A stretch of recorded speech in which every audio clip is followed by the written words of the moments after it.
పగిలే రాళ్ళని పునాది చేసి ఎదగాలని, తరిమే వాళ్ళని హితులుగా తలచి ముందుకెళ్ళాలని,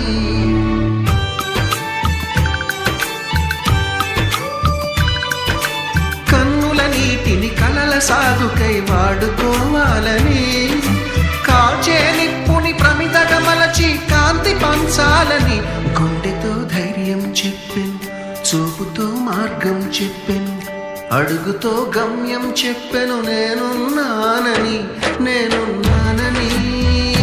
నీకేం కాదని, నిన్నటి రాతని మార్చేస్తానని.